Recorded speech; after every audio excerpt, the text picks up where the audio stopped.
আসসালামু আলাইকুম প্রিয় দর্শক, স্বাগত জানাচ্ছি বাংলা রান্নাঘরে। আবারও আমি একটি নতুন রেসিপি নিয়ে আপনাদের সামনে হাজির হয়ে গেছি। তো আজকে আমি বানাবো পারফেক্ট ডালগোনা কফি। তো এই ডালগোনা কফি আমি কিভাবে বানাই সেটা দেখে নেই। প্রথমে আমি এখানে 2টা নেসকাপ কফি প্যাকেট নিয়েছি। এখানে প্রায় 2 চামচের মতো হবে। আর তার সাথে যোগ করে দিচ্ছি 2 চামচ চিনি আর 2 চামচ হালকা গরম কুসুম পানিও অ্যাড করে দিচ্ছি। চামচ দিয়ে একটু নেড়ে এটা মিশিয়ে নিচ্ছি। মেশানোর পর এটা বিট করতে হবে। বিট করার জন্য এখানে আমি একটা হ্যান্ড উইক্স নিয়েছি। আপনারা চাইলে এটা হ্যান্ড বিটার অথবা ব্লেন্ডার দিয়েও বিট করতে পারেন। আমি হ্যান্ড উইক্স দিয়ে বিট করব।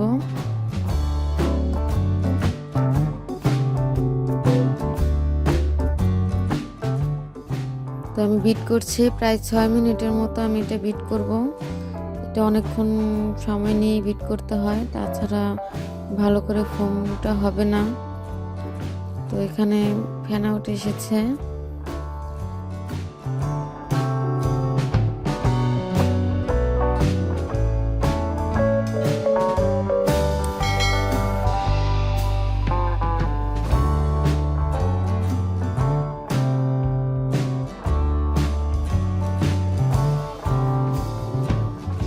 এই তো কফি বিট করা হয়ে গেছে। আর হ্যান্ড উইক্সের মধ্যে দেখেন ফেনাটা লেগে আছে, এটা পড়ছে না। তো এটা পারফেক্ট ভাবে হয়ে গেছে।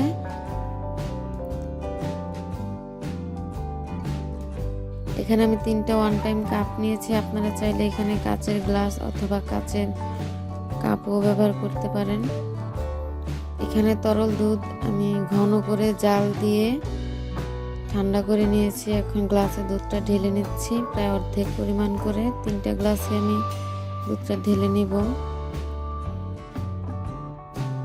এখানে আমি কিছু বরফের টুকরো নিয়েছি। তো আমি প্রতিটা গ্লাসে 2টা করে বরফের টুকরা দিয়ে দেব। এখন আমি বিট করা কফিগুলো চামচের সাহায্যে এভাবে করে উপরে দিয়ে দেব।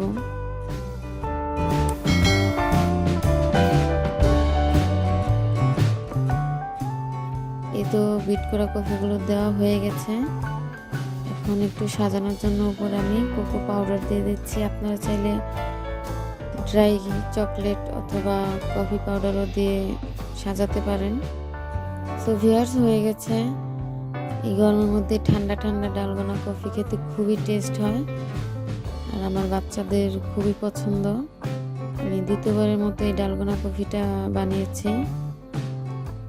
তো আমার কাছে খুবই ভালো লেগেছে। আর একটা চামচের সাহায্যে একটু ভালো করে নেড়ে মিশিয়ে তারপর খেতে হবে।